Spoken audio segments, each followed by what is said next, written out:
नमस्कार दोस्तों, genius junction channel में आपका हार्दिक स्वागत व अभिनंदन करता हूं। आज हम आपके लिए बहुत ही इम्पोर्टेंट क्लास लेके आए हैं। रीट सेकंड ग्रेड जितनी भी राजस्थान में प्रतियोगी परीक्षाएं होंगी आगे नेक्स्ट टाइम में या अभी होने वाली हैं, तो उन सभी के लिए महत्वपूर्ण सिद्ध होगी ये क्लास। MCQ लेके आए 25 MCQ व्याख्या सहित, ठीक है ना। ये आप क्लास हमारे साथ अंत तक बने रहें और बहुत ही इंपॉर्टेंट होगा। इस क्वेश्चन जितने भी आएंगे इसके अंदर बहुत ही इंपॉर्टेंट क्वेश्चन लेके आए हैं आपके लिए, ताकि आप जितनी भी प्रतियोगी परीक्षाएं होंगी उनमें सही साबित हो सके। अपना स्कोर चेक करें और हमें कमेंट बॉक्स में ज़रूर बताएं कि आपने कितने क्वेश्चन अटैम्प्ट किए और कितने नंबर आपके आ रहे हैं, ठीक है। अभी मैं आपके सामने पहला क्वेश्चन लेके आ रहा हूँ। देखो पहला प्रश्न क्या कह रहा है, ध्यान से देखना। अभी क्वेश्चन को पढ़ो और पहले आप अपना आंसर दो और फिर मेरे को बताना कि कितने हमारे सही आ रहे हैं और कितने नहीं, ठीक है ना। और ताकि आपको अपना पता चल जाएगा कि आपने कितनी की तैयारी की है। देखो राजस्थान के प्रथम महाराज प्रमुख की बात कर रहा है, ये ध्यान रखना भी।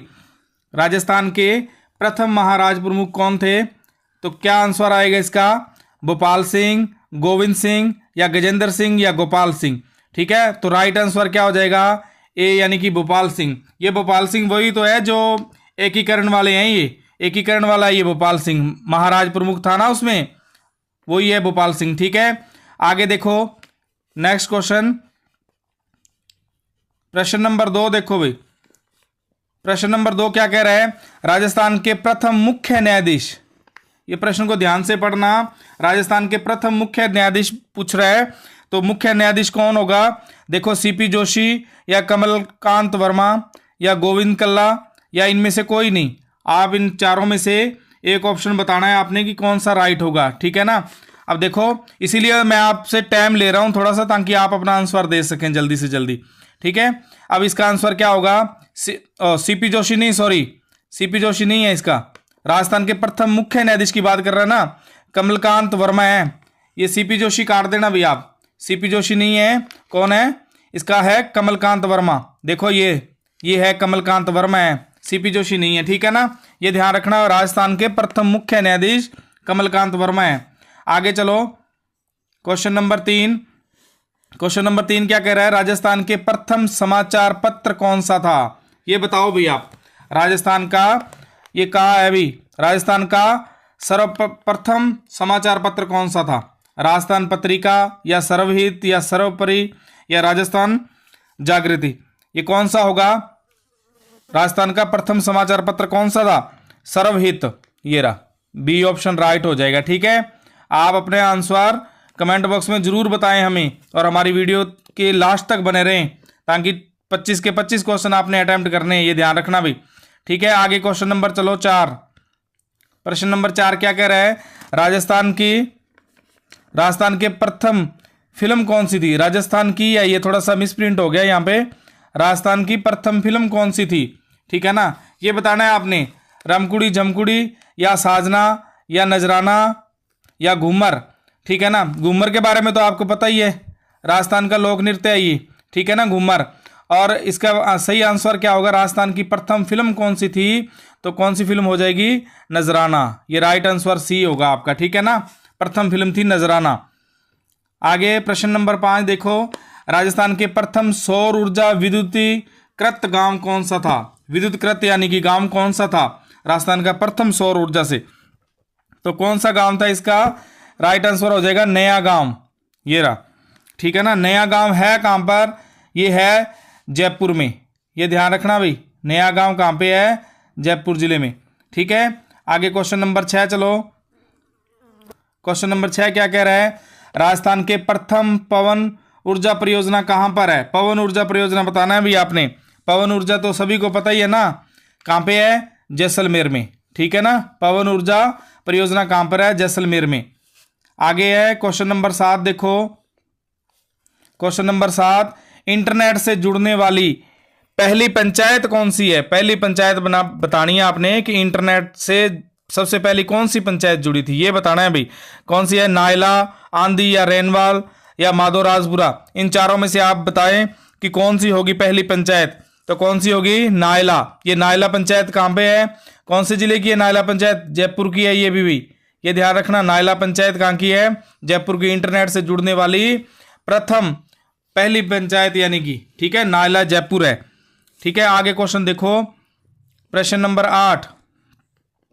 प्रश्न नंबर 8 क्या कह रहा है? राजस्थान का प्रथम वित्त आयोग अध्यक्ष कौन है? वित्त आयोग, देखो वित्त आयोग के अध्यक्ष कौन थे?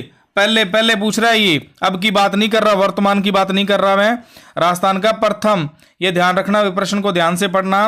राजस्थान के प्रथम वित्त आयोग के अध्यक्ष पूछ रहा है ये, तो कौन होगा?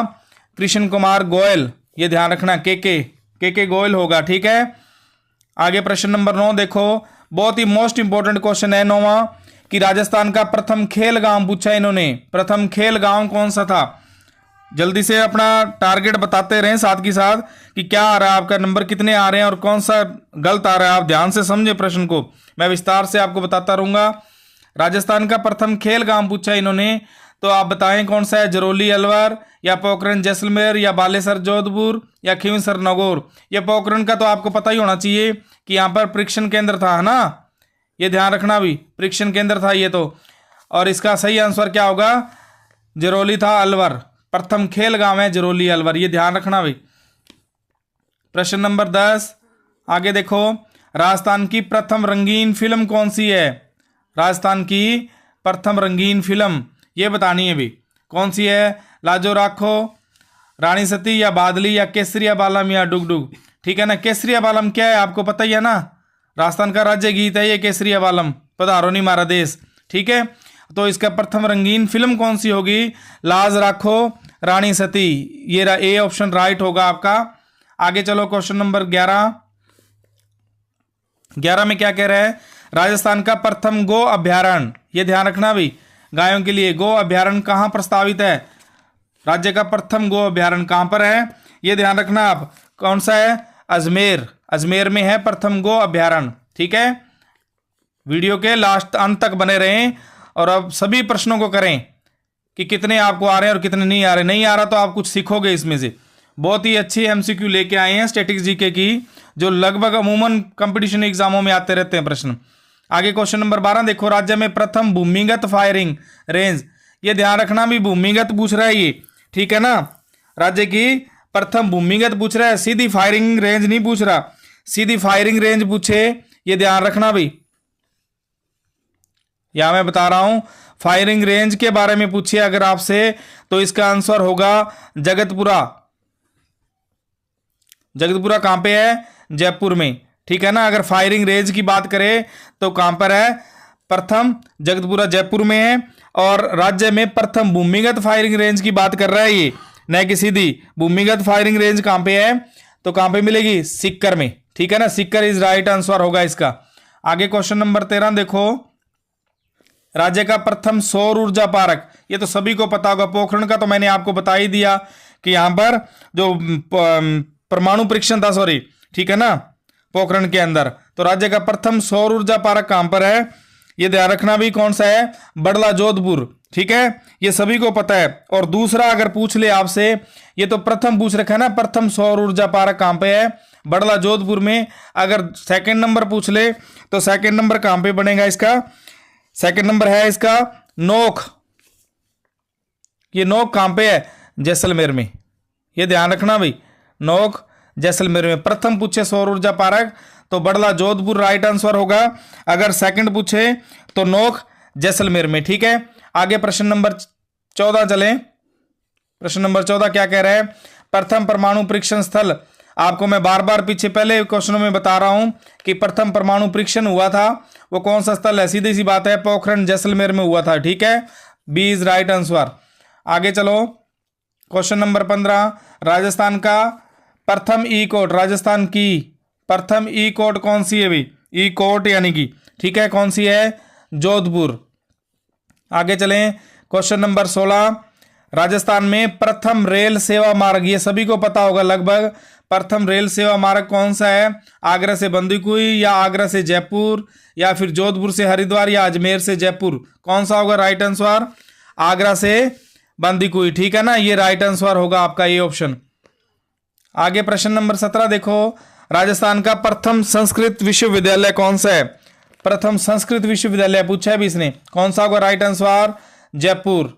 ठीक है, आगे चलें, क्वेश्चन नंबर 18, क्वेश्चन नंबर 18 क्या कह रहा है, हमारी वीडियो को अंत तक देखें आप, बहुत ही फायदा होगा इस वीडियो का।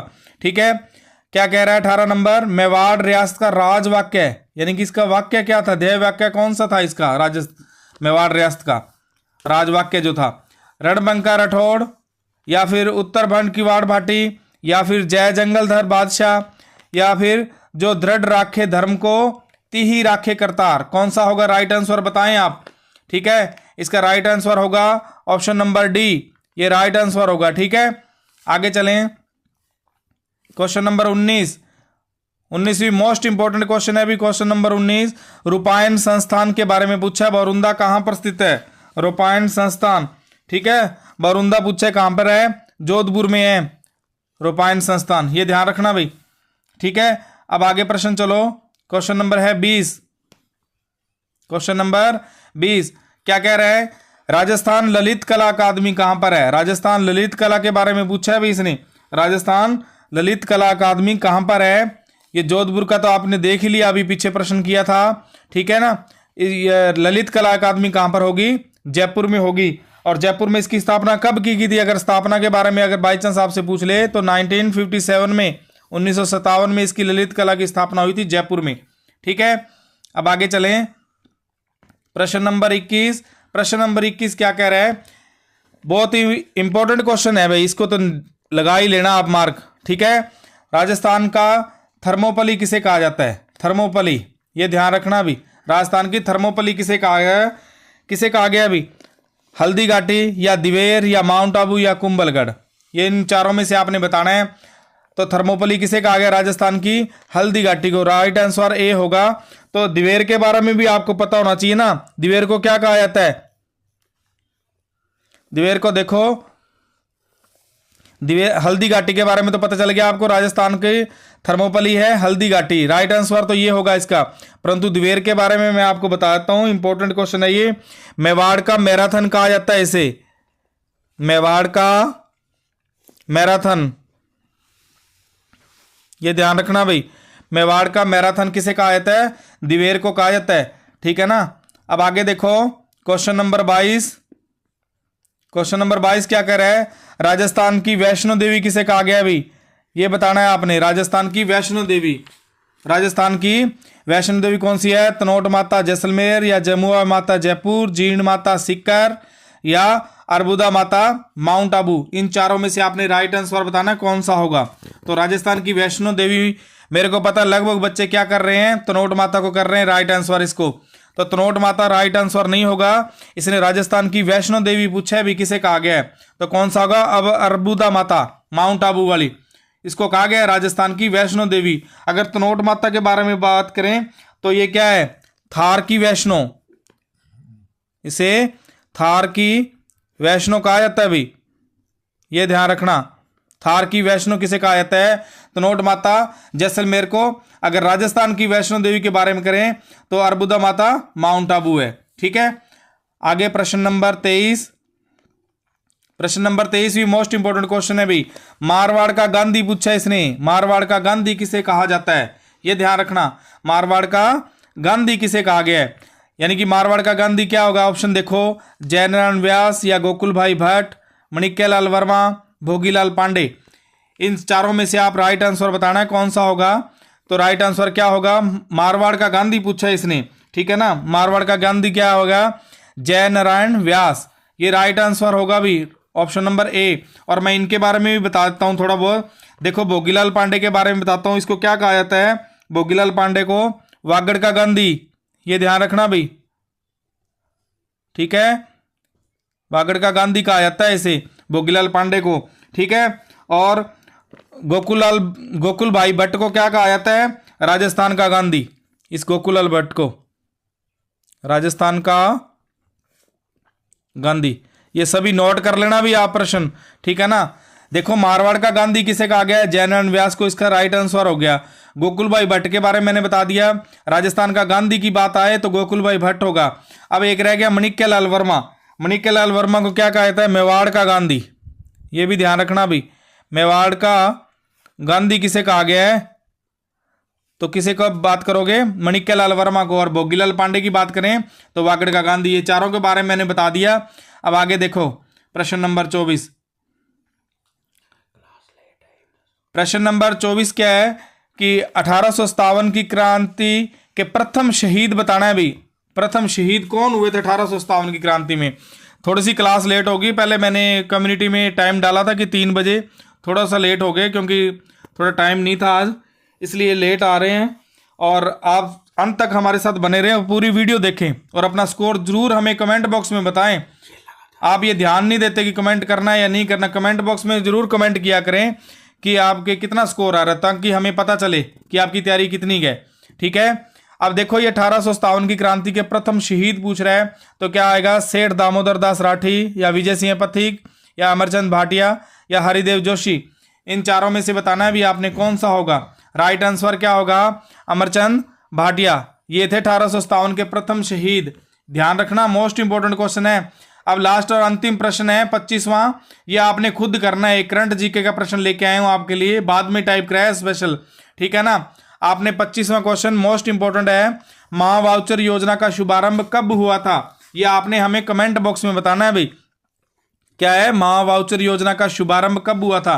5 अगस्त 2024, 5 अगस्त 2024, या फिर देखो 7 अगस्त 2024, या 8 अगस्त 2024, या 10 अगस्त 2024। ठीक है ना? इन चारों में से आपने राइट आंसर हमें कमेंट बॉक्स में बताना है। देखो क्या कह रहा है, निम्न में से असंगत को छांटना है। ये यहाँ पर जब पेपर देने जाओगे ये चीज को ध्यान से देखना आपने कि राइट पूछ रहा है या रॉन्ग पूछ रहा है। इसमें असंगत को छांटना है। ठीक है, अपने को सबसे पहला ऑप्शन क्या दे रखा है कि राजस्थान की कुल स्थलीय सीमा है भाई, ये स्थानीय नहीं है। ठीक है ना? इसको काट देना थोड़ा। स्थलीय सीमा है ये। क्या है? स्थलीय सीमा है ये राजस्थान की। ठीक है ना? राजस्थान की स्थलीय सीमा कितनी है? 5920। ये तो है राइट। असंगत बताना है कि रॉन्ग कौन सा है इसमें से। दूसरा ऑप्शन क्या है? राजस्थान की कुल अंतर्राष्ट्रीय सीमा। ये देखो 1070, सभी को पता है 1070 अंतर्राष्ट्रीय सीमा कौन सी होती है? ये रेड क्लिफ रेखा यानी कि। ठीक है ना? 1070 किलोमीटर की कौन सी है? रेड क्लिफ रेखा अंतर्राष्ट्रीय सीमा है। ये भी राइट है। राजस्थान की कुल अंतर्राज्यीय सीमा 4850 किलोमीटर, ये भी सही है। आप ये ध्यान रखना, कई बार बच्चे अंतर्राज्यीय सीमा भूल जाएं, तो आप क्या करना, ये जो स्थलीय सीमा दे रखी है ना, राजस्थान की स्थलीय सीमा 5920 और अंतर्राष्ट्रीय सीमा 1070, इन दोनों को आपस में माइनस कर देना, तो वो आपकी अंतर्राज्यीय सीमा आ जाएगी 4850 किलोमीटर। इसको याद करने की जरूरत नहीं है। फिर दे रखा है डी ऑप्शन क्या है? राजस्थान की पूर्व से पश्चिम की दूरी कितनी है? 826। ये रॉन्ग है भाई, ये गलत है, असंगत है। ये 826 किलोमीटर नहीं है, 869 किलोमीटर है। ये ध्यान रखना भाई। पूर्व से पश्चिम की दूरी कितनी है? 869 किलोमीटर। ये भी ध्यान रखना। आपको मैं ये बताता हूँ, देखो इधर पूर्व, फिर पश्चिम, फिर उत्तर और फिर दक्षिण। ये जो है ये लंबाई की बात कर रहा है, ये पूर्व से पश्चिम। ये कितनी है? ये लिख देना आप 869 किलोमीटर। ठीक है, और इस प्रकार से उत्तर से दक्षिण की बात करें तब ये 826 होगी। ठीक है, अब आगे देखो नेक्स्ट क्वेश्चन। देखो अभी दूसरा क्वेश्चन बहुत ही लास्ट तक देखना, बहुत ही मोस्ट इंपोर्टेंट सिद्ध होगी आपके एग्जाम के लिए। टेस्ट सीरीज अंत तक बने रहे हमारे साथ, लास्ट पूरी वीडियो देखें। सेकंड नंबर क्वेश्चन क्या कह रहा है कि गोडवाड़ प्रदेश किस बेसिन को कहते हैं, यानी कि किस बेसिन में आता है ये गोडवाड़ प्रदेश जो है? अरावली की बात कर रही है, अरावली का क्षेत्र है ये गोडवाड़ प्रदेश। ठीक है ना? ये कौन से क्षेत्र में आएगा? किस बेसिन को कहते हैं, यानी कि गोडवाड़ प्रदेश लूनी बेसिन को कहते हैं। ये ध्यान रखना भी, डी ऑप्शन इज राइट हो जाएगा इसका। ठीक है, आगे प्रश्न नंबर 3 देखो। प्रश्न नंबर 3 क्या कह रहा है कि निम्नलिखित में से गलत युग्म की पहचान करनी है आपने, सही की नहीं करनी, गलत की पर करनी है कि इनमें से गलत कौन सा है, ये आपने ध्यान रखना है भी सबसे पहले तो। ठीक है, सबसे पहले इन्होंने प्रजामंडलों की बात की है। प्रजामंडल का एक प्रश्न मोस्ट इंपोर्टेंट है, ये एक प्रश्न पक्का ही आएगा पशु परिचर में, आपको देखने को मिलेगा, ये ध्यान रखना। सबसे पहले क्या कह रहा है कि क्रोली प्रजामंडल का संस्थापक कौन था? त्रिलोकचंद माथुर था। ये ध्यान रखना भी, ये तो राइट है, त्रिलोकचंद माथुर ही है इसका तो। ठीक है, क्रोली प्रजामंडल। और क्रोली प्रजामंडल की स्थापना कब हुई थी ये मैं आपको बताता हूँ, 1938 ईस्वी में हुई थी भी, ये भी याद करके जाना आप।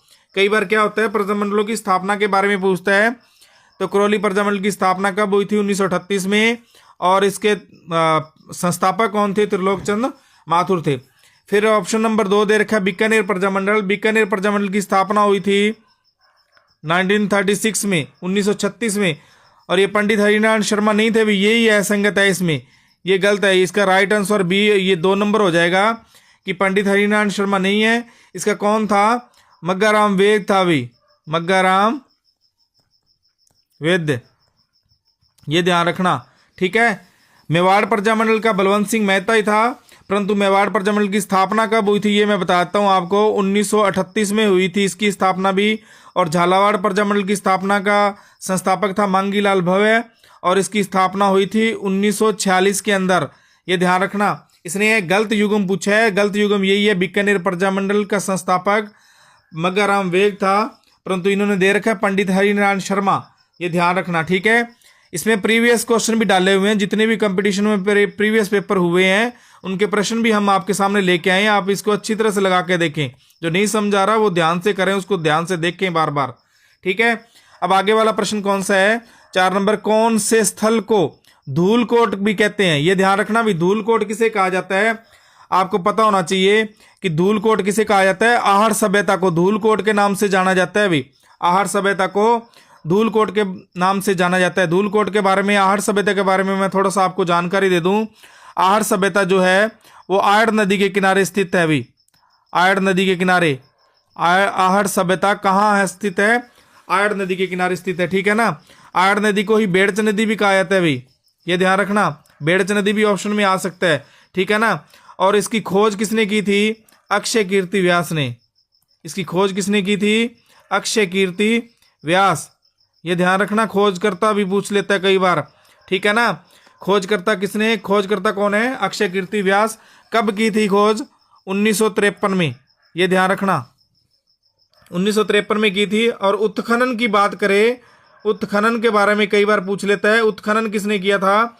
उत्खनन किया था आरसी अग्रवाल ने, ये भी ध्यान रखना भाई, आरसी अग्रवाल ने उत्खनन किया था इसका, ठीक है ना।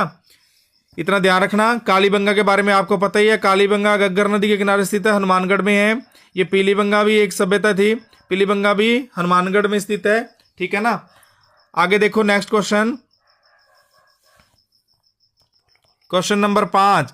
क्वेश्चन नंबर 5 क्या कह रहा है? ये भी मोस्ट इंपोर्टेंट क्वेश्चन है, अभी बता दिया मैंने पहले तो। क्वेश्चन नंबर 5 क्या कह रहा है? कालीबंगा वर्तमान हनुमानगढ़ जिला में किस नदी के कांठे में स्थित है? कौन सी नदी के किनारे स्थित है कालीबंगा? अभी आपको मैंने बता के गया हूं, आहड़ सभ्यता जो थी वो थी आयड़ नदी के किनारे, ठीक है ना। आयड़ या बेड़च नदी आ सकती है, परंतु कालीबंगा की बात करें तो घग्गर नदी के किनारे है, ठीक है ना। घग्गर नदी के किनारे कौन सी सभ्यता विकसित हुई है? कालीबंगा सभ्यता, ठीक है। आगे प्रश्न, कालीबंगा का शाब्दिक अर्थ क्या है भाई? ये भी ध्यान रखना, कई बार पूछ लेता है, इस कालीबंगा का शाब्दिक अर्थ क्या है? अर्थ क्या है इसका? काले रंग की चूड़ियां, ठीक है ना, काले रंग की चूड़ियां कालीबंगा का शाब्दिक अर्थ है, ठीक है ना। इसके बारे में पूछ सकता है ये। आगे देखो प्रश्न नंबर 6। प्रश्न नंबर 6 क्या कह रहा है? श्री गोविंद गिरी द्वारा भगत आंदोलन कहाँ चलाया गया था? देखो भगत आंदोलन की बात कर रहा है, ये भी इंपॉर्टेंट क्वेश्चन है एक। भगत आंदोलन कहाँ चलाया गया था? भगत आंदोलन कहाँ चलाया गया था? डूंगरपुर और बांसवाड़ा में, यानी कि राजस्थान के दक्षिणी हिस्से में चलाया गया था ये भगत आंदोलन गोविंद गिरी के द्वारा, ठीक है ना, डूंगरपुर और बांसवाड़ा जिले में।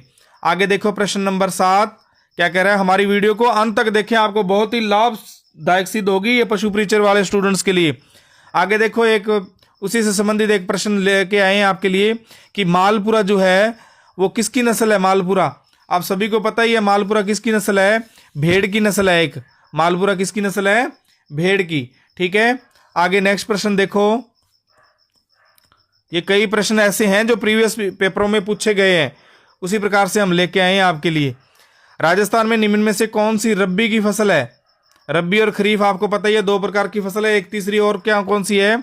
जायद फसल है, ठीक है ना। रब्बी जो है वो अभी चल रही हैं जो भी फसलें हैं वो सारी की सारी रब्बी की फसल है, परंतु इसने पूछा है कि रब्बी की फसल नहीं है, ये ध्यान रखना भी। नहीं और हाँ में ये कई बार कंफ्यूज हो जाता है बच्चा, नहीं पूछा तो आप यस में आंसर दे देते हो और गलत हो जाता है, घर पे आके मिलान करते हो तो रब्बी की फसल नहीं है। आपको पता है रब्बी की फसलें जो सर्दियों में बोई जाती हैं और गर्मियों में काटी जाती हैं वो रब्बी की फसल होती है। देखो गेहूं की फसल अभी आप बो रहे हो सर्दियों के अंदर, तो रब्बी की फसल है ये। चना भी अभी बोया है, जौ भी अभी बो रहे हो, और रबी की फसल नहीं पूछ रहे। ये बाजरा देखो गर्मियों में बोया जाता है ना, तो ये बाजरा ये रबी की फसल नहीं है भाई, ये खरीफ की फसल है बाजरा। ये ध्यान रखना, बाजरा कौन सी फसल है? खरीफ की फसल है, ठीक है ना। रबी और खरीफ और जायद 3 ही प्रकार की फसलें होती हैं, सर्दी गर्मी, और एक तीसरी फसल जो जायद की होती है, जैसे ककड़ी वगैरह खीरा वगैरह आ गया, वो जायद की फसलों में आता है, ठीक है। अब आगे प्रश्न नंबर देखो कौन सा है, प्रश्न नंबर 9।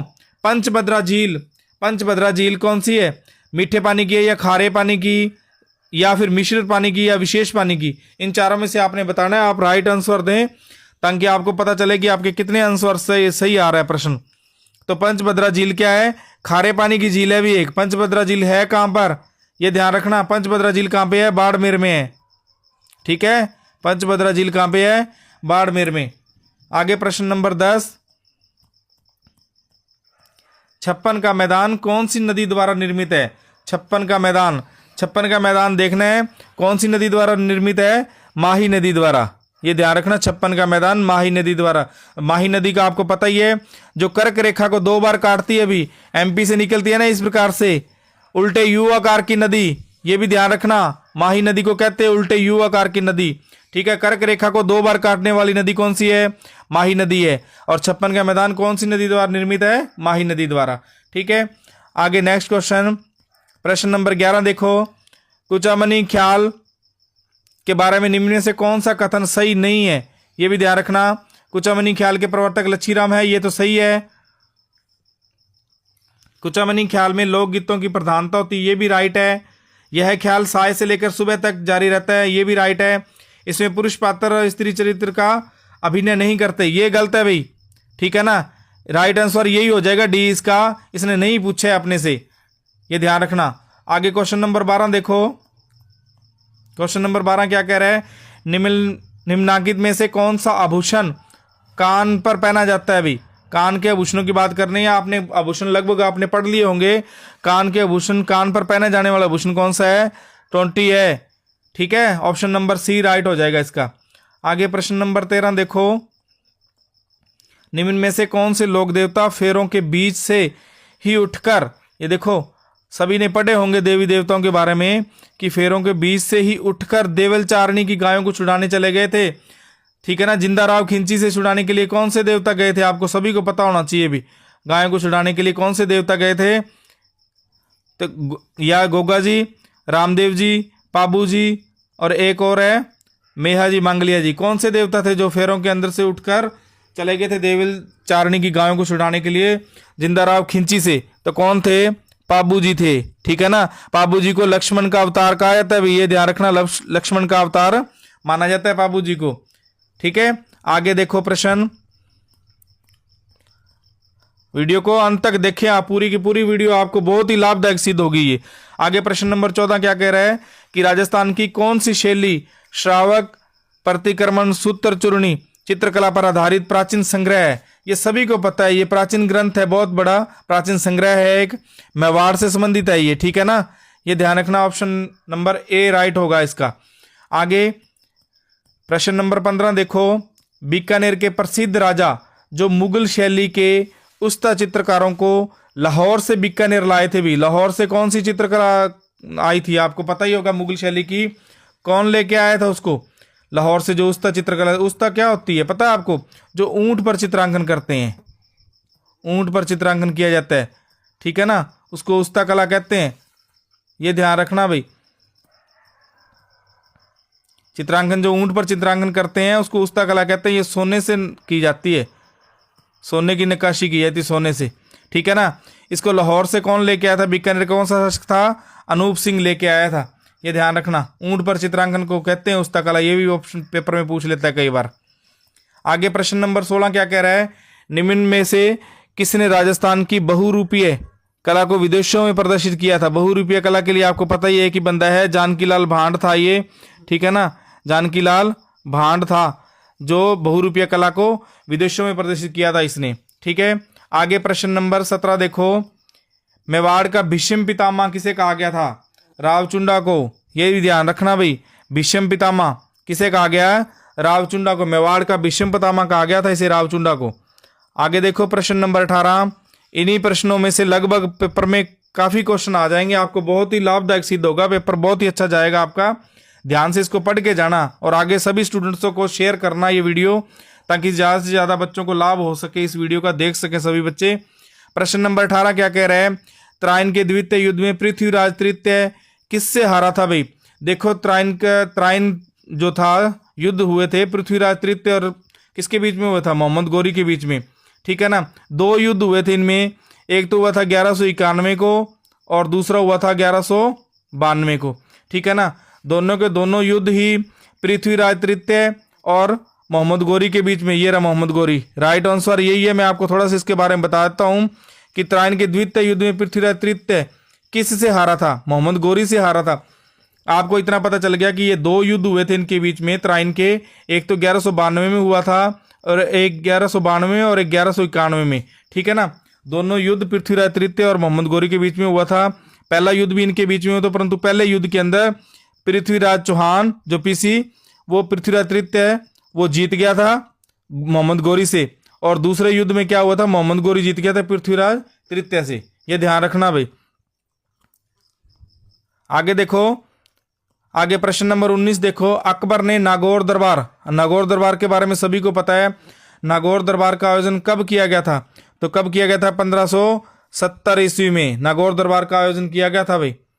आगे देखो प्रश्न नंबर 20। अजमेर के चौहानों का आदि पुरुष, अजमेर के जो चौहान थे उनका आदि पुरुष या मूल पुरुष किसे कहा गया था? वासुदेव चौहान को। यह भी ध्यान रखना, बिल्कुल राइट आंसर है वासुदेव चौहान, ठीक है। आगे प्रश्न देखो 21वां क्वेश्चन क्या कह रहा है कि 1857 की क्रांति के समय राजपूताना के एजीजी कौन थे भाई? राजपूताना के जो 1857 की क्रांति हुई थी उसमें एजीजी पूछा है इन्होंने, ठीक है ना। एजीजी कौन था? तो पैट्रिक लॉरेंस थे एजीजी। राजस्थान की जो 1857 की समय की क्रांति हुई थी उसमें एजीजी पैट्रिक लॉरेंस थे।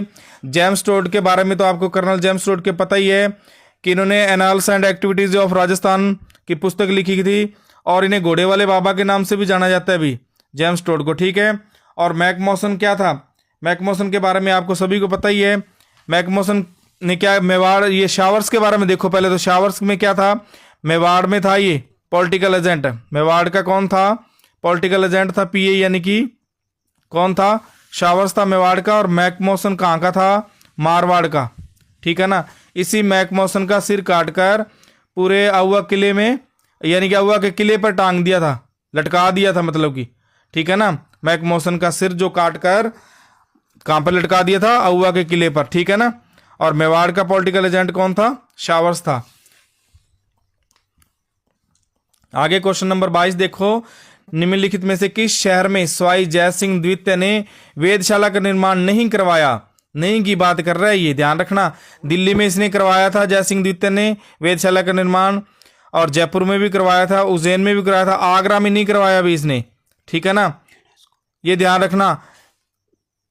चलो आगे चलो। आगे प्रश्न नंबर 23। आहड़ सभ्यता को ताम्रवती नगरी कहा जाता है, इसके उत्खनन से संबंधित रहे हैं। आपको मैंने पहले बता दिया कि आहड़ सभ्यता जो थी, आहड़ सभ्यता आड़ नदी के किनारे थी या बेड़च नदी के किनारे। इसकी खोज किसने की थी? अक्षय कीर्ति व्यास ने की थी।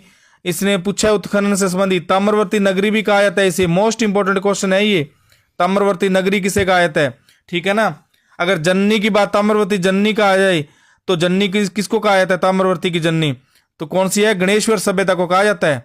ये ध्यान रखना, यहाँ नगरी की जगह जननी लिखा हो, इस नगरी की जगह क्या लिखा हो? जननी, तो वो वहां पे क्या आ जाएगा आपका? गणेश्वर सभ्यता आ जाएगा, ठीक है ना। इसने पूछा आहड़ सभ्यता को ताम्रवती नगरी कहा जाता है, इसके उत्खनन से संबंधित रहे हैं कौन कौन रहे? अक्षय कीर्ति व्यास, आरसी अग्रवाल भी रहे हैं, आपको मैंने बता दिया, और एचडी सांकलिया, ये तीनों के तीनों ही रहे हैं। उपयुक्त सभी आ जाएगा इसका आंसर।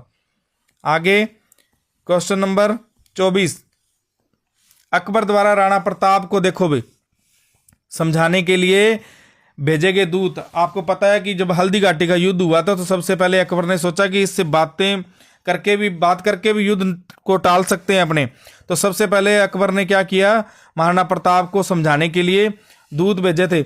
आपको एक मैं फॉर्मूला बताता हूं, देखो जमा भट्टो, ये याद रखना फॉर्मूला भाई। ये 4 दूत भेजे थे अकबर ने महाराणा प्रताप को मनाने के लिए? देखो सबसे पहले किसे भेजा था? जलाल खां को। नंबर 2 पर मानसिंह को। नंबर 3 भगवंत दास को। और नंबर 4 टोडरमल को। ये 4 दूत भेजे थे भी।